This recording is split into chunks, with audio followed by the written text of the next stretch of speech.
She swept floors in silence, cooked meals she never tasted, lived in a home that barely saw her. They called her useless, invisible, a burden. What they didn't know, she owned the land beneath their feet. This is the untold story of Zara Begum, a mother, builder, a billionaire in disguise. If you've ever felt underestimated, unloved, or unseen, this story is your reminder, because when the quiet woman rises, she doesn't knock. She owns the door. They say the city of Dhaka never truly sleeps. Even before the call to prayer echoes through the cracked alleyways, the streets are already whispering with life. Vendors stretching under bamboo stalls, children chasing barefoot through puddles of last night's rain. And somewhere, down a narrow lane paved with uneven bricks and the scent of fried lentils, Zara Begum swept quietly in the half-light. Her hands moved with practiced rhythm. Left, right, back and forth. The straw broom scratched across the dusty cement, the same way it had yesterday and the day before. Her shawl, faded but neatly pinned, clung to her shoulders, each movement deliberate, each breath silent. She wore no slippers. The cold floor bit into her heels, but she never flinched. The Harmattan wind, rare this far east, carried a crisp chill through the tiny courtyard where she worked. But still, she swept. The sun had not yet shown itself. Only a pale blue hue spilled across the roofs of the corrugated shanties. The city stirred, but the house behind her remained still, a two-story structure, once painted sky blue, now chipped and weary like a forgotten story. Zara didn't look back at it. She didn't have to. She knew every crack, every water stain, every creak in the doors. This wasn't just a house. It was a cage disguised as home. Her days always began this way. Before the birds, before the clatter of teacups, before anyone else in the Imran household dared rise. Sweep, fetch water, wash the dishes left piled from last night's feast that she hadn't been invited to. Sometimes she did it on an empty stomach. Most times, actually. It wasn't about food or gratitude. It was about surviving with dignity, even when no one offered you any. 32 years old, 2 children, a marriage that was more performance than partnership, and a name no one in this house even said with affection anymore. Zara, just Zara. Once, it had meant something. Back when Imran had first called her that beneath the banyan tree, he had laughed, he had promised, but those promises had faded, just like the paint on the porch. Now he barely looked at her. She didn't need his eyes to see her worth. But some days, it would have been nice to be seen at all.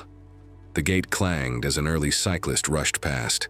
She paused, straightened her back.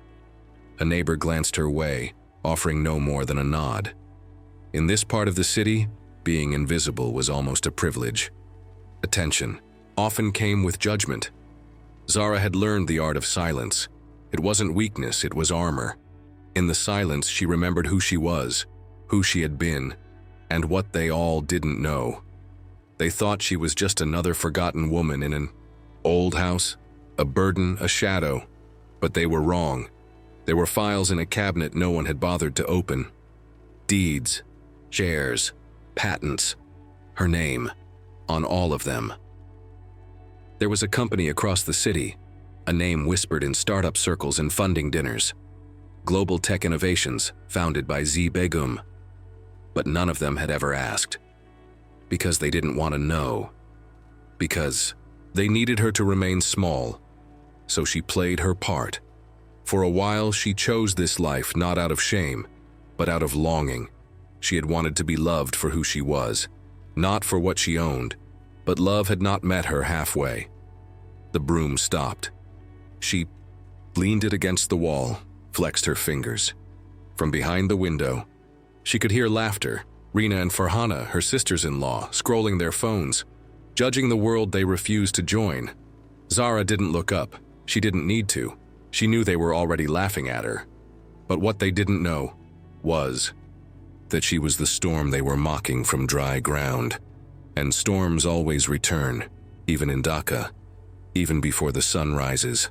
The first time Zara stepped into the Imran household, She thought she was walking into a promise, a home filled with warm smells, polite greetings, and a future shared. But promises fade, just like the doormat that used to read, "Bless this house." Now, it was barely legible under dust and footprints. The warmth was surface deep, skin thin. Peel it back, and what was left was cold stone. Salma, the matriarch, greeted Zara with a nod so small it could have been mistaken for a twitch. "She's very quiet," she had said to Imran after Zara walked into the kitchen on her first morning. "Not kind, not graceful, just quiet." To Salma, silence was suspicious. To Zara, it was safety. The silence became her coat. She wore it while doing dishes. She wrapped it tight when Rina and Farhana giggled at her thrift market shoes.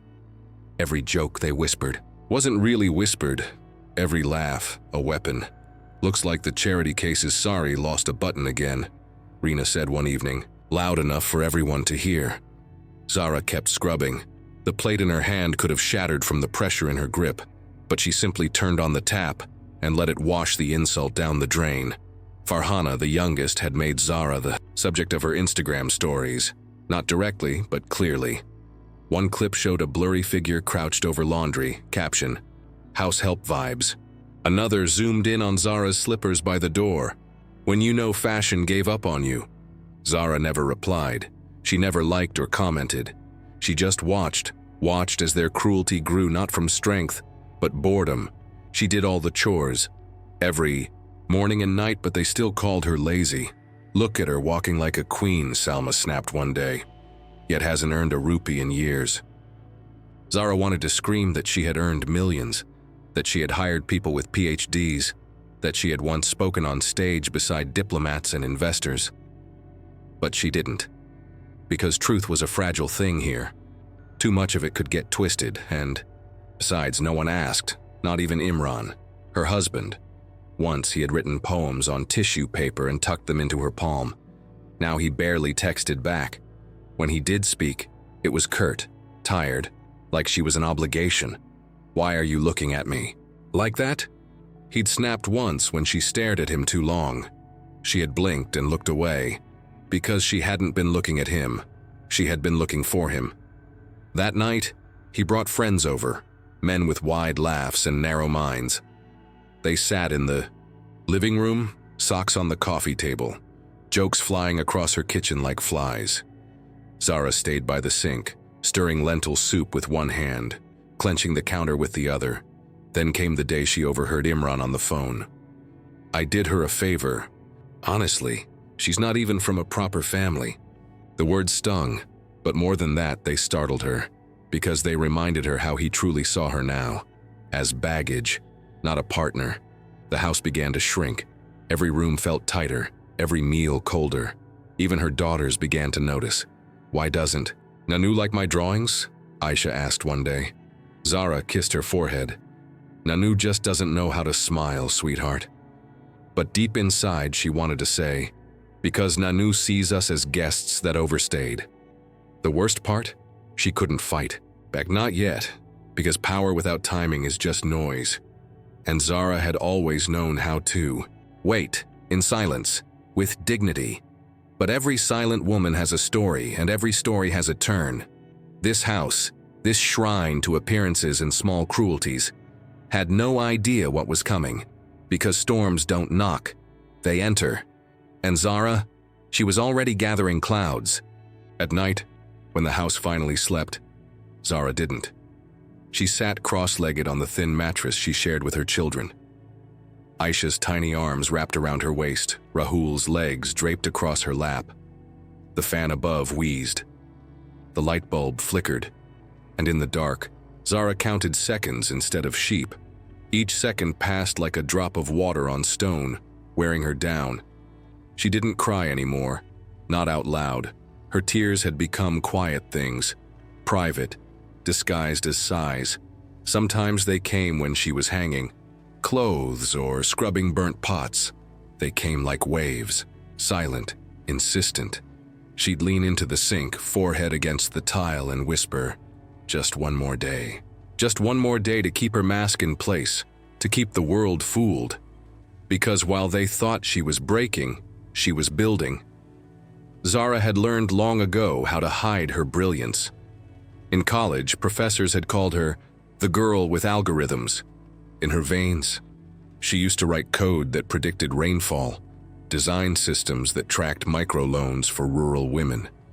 But when she married Imran, she packed it all away, in folders, in USBs, in the corners of her mind.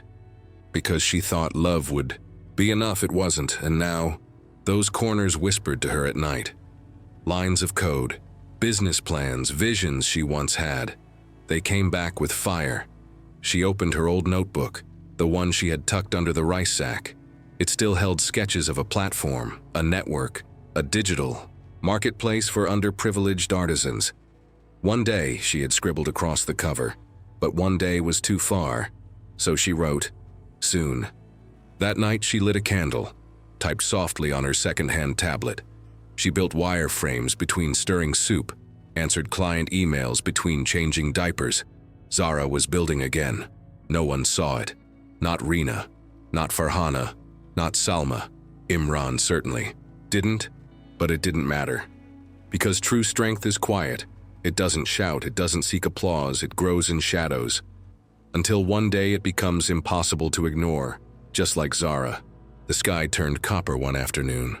The kind of color that comes just before a monsoon cracks open the heavens. Zara was coming back from the market, her arms loaded with vegetables wrapped in newspaper and plastic. Her sari was soaked from ankle to him, the strap of the bag digging into her shoulder. She reached the gate, struggling to open it with one hand. Then she saw him, Rayhan, the new gatekeeper. Quiet, lean, with eyes that spoke more than mouths ever could. He rushed over, umbrella in hand. "Let me help you," he said, not as a suggestion, but like it was. The only decent thing left in the world. Zara blinked. No one had said that to her in months. He took the bags, careful not to spill anything. Held the umbrella just right so she wouldn't get wetter. And he didn't ask anything in return. That night, as she laid the vegetables on the counter, she saw a small note tucked beside the eggplants. It read, "No one deserves to carry this much alone." No signature, just kindness. The next day, he was at the gate again. This time, her children ran ahead of her. Rahul smiled, handing Rayhan a flower made of folded candy wrappers. Rayhan chuckled and gave him a piece of mango candy from his pocket. It became a rhythm. Every day, something small. A door held open, a heavy pot lifted, a nod of respect. No glances that lingered too long. No questions that dug too deep. Just presence. Steady. Simple. One evening, as Zara returned late from the tailor, she found Aisha asleep in a chair near the compound. Rayhan was standing nearby, arms crossed, eyes alert. "I didn't want anyone to disturb her," he said softly. Zara felt her throat tighten, not from fear, but from something unfamiliar. Relief. The kind that reminds you you're not alone. In that moment, she realized something. Rayhan wasn't just watching the gate, he was watching over them. Zara began noticing details, how he swept the compound with quiet focus, how he greeted the old widow next door with respect, how he walked barefoot to avoid waking her children. He was invisible in the best way, like peace. One day, as the monsoon rolled in again, thunder rumbling in the distance, Zara lingered near the gate. Rayhan offered her a small stool. They sat in silence, watching the rain turn, the dust into mud. Finally, he said, "Your children smile different when you're around, like the world's okay again." Zara looked at him, and for once she didn't look away. "Thank you," she said. He nodded. "I just think strong people need soft places too." The rain drummed louder, but it couldn't drown the warmth in that moment. Zara went inside with a heart that felt just a little lighter, because someone saw her. Not as a burden, not as a failure, but as someone worth protecting. From that day, Rayhan became more than just a gatekeeper. He became her quiet anchor, a soft place in a house full of sharp corners. And though he never crossed lines, never claimed space. He gave her something precious. The reminder that kindness too is power, and sometimes the smallest doors open into the biggest changes. The sky was bruised purple. A heavy quietness wrapped the compound like a shroud. Dinner had been served, not to Zara, but to the others. She stood at the edge of the kitchen, wiping her hands on her sari. Her daughters sat in a corner, nibbling dry bread. The TV blared from the living room. Laughter, another night of pretending she didn't exist, until the front gate creaked, and everything changed. Imran stumbled in, his shirt half-buttoned, the scent of cheap whiskey clinging to him. Beside him was a woman, tall, loud, wearing heels too high and lipstick too red. She held onto him like he was a prize, like she had won something. Zara froze. Her daughters looked up, eyes wide. Too young to understand, but old enough to feel the shame hanging in the air. "Imran," Zara whispered, stepping forward. "Please." Not in front of the children. He turned, sneered. "Who are you to tell me what to do in my house?" Salma stormed out from her room, tying her dupatta tightly. "What's this noise?" Zara pointed. "This is wrong. I've been quiet for too long. I've endured enough," Salma scoffed. You've endured? We've been enduring you since day one." Rina and Farhana emerged from their room like shadows, drawn to the drama like moths to flame. Rina crossed her arms. "You really think you have power now just because the gatekeeper fetches your water?" Zara's breath caught. Farhana smirked. "We see you two," whispering. "Don't think you're fooling anyone." Imran threw his bag onto the ground. "I'm done with this woman. She's got nothing to offer. No son, no class, no respect." Zara's knees buckled. Aisha and Rahul clung to her legs, tears already falling. "Get out," Imran shouted. "Now!" Zara stared at him, mouth open. "No, please. Mama, say something." Salma folded her arms. "If he says go, then go. He's the man of the house." The children wailed. Zara gathered them in her arms, shaking, silent. She stepped out into the rain, barefoot, no shawl, no dignity left. The gate was locked. She knocked. Once. Then again. "Rayhan." A whisper in the storm, but he heard it. He opened the gate, eyes wide at the sight of them. "Madam Zara," she couldn't speak. He stepped aside.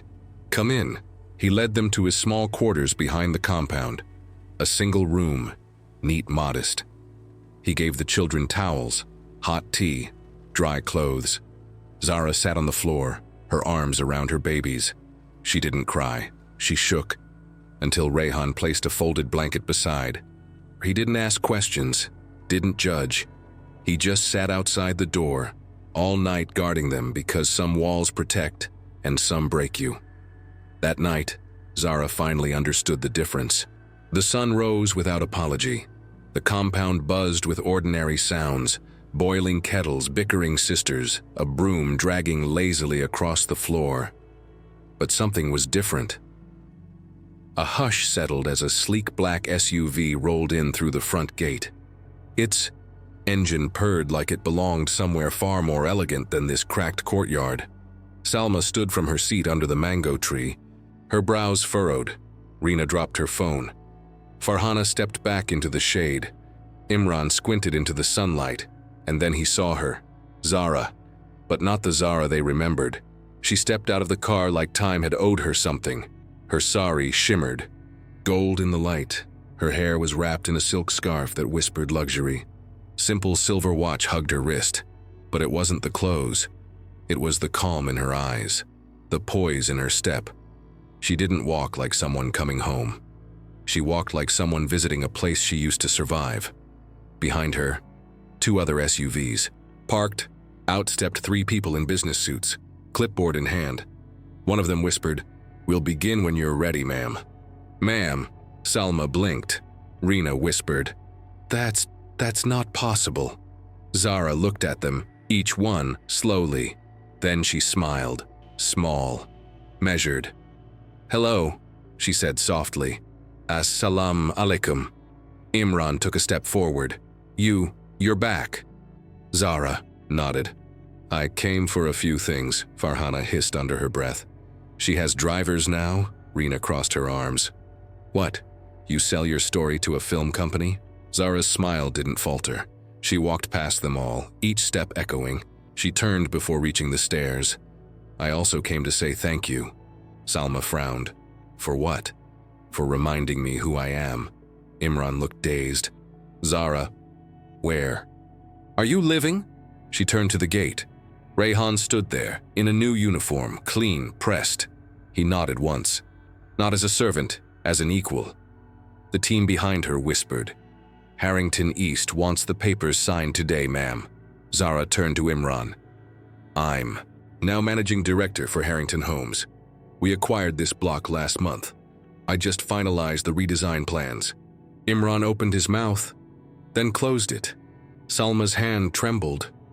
Rina stumbled back into the house. Zara didn't gloat. She didn't need to. She called out gently, Aisha, Rahul. The children stepped out from the car, dressed in crisp white faces. Glowing, they ran to her. She held their hands, then she faced the house one last time. I have no anger left, she said, only memory. Rayhan stepped forward, opened the SUV door, held it with quiet grace. Zara and the children stepped in. The SUV pulled away. The compound stood frozen. Behind them, the wind scattered a single line of dust, from dust to diamonds. She was never coming back. Evening fell on the city like a soft lullaby. Inside her new home, Zara stood on the balcony. The skyline glowed in hues of orange and deep indigo. Aisha and Rahul laughed in the living room.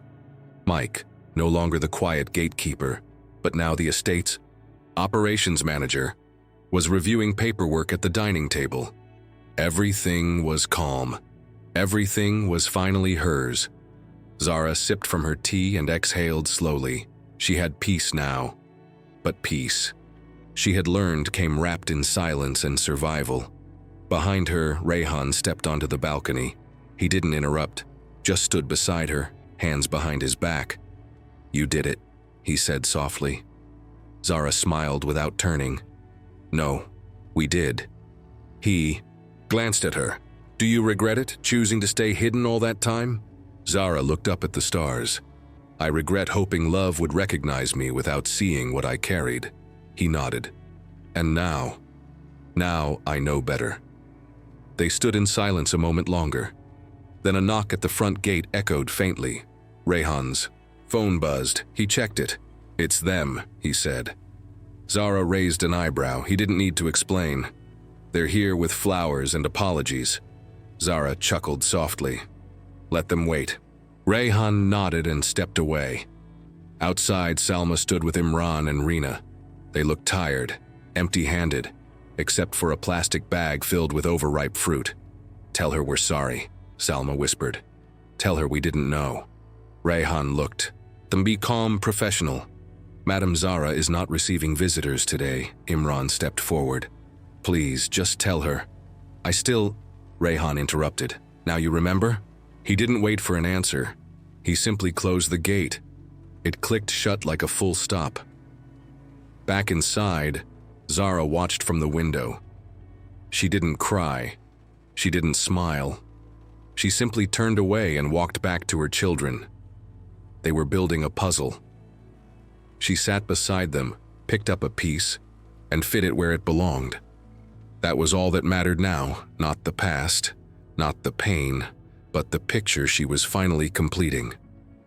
Piece by quiet piece. Rayhan entered the room. He didn't speak, just placed a small, carved wooden box in front of her. She opened it. Inside, a pendant. Silver, simple, engraved with the words, "You were never invisible." Zara looked at him. Her eyes didn't shine with tears, but with something warmer. Recognition and gratitude. She held the pendant tightly, then slipped it around her neck.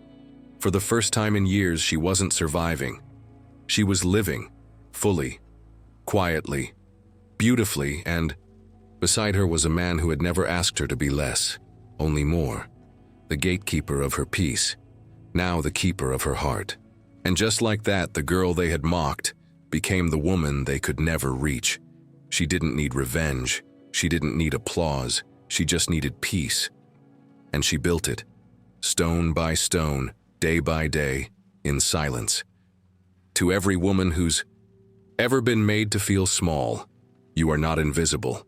You are rising, and when you do, may the world remember. You never needed a seat at their table. You were meant to own the whole house. If this story moved you, like it did us, leave a comment below. Let the world know the quiet ones, they're the strongest of all.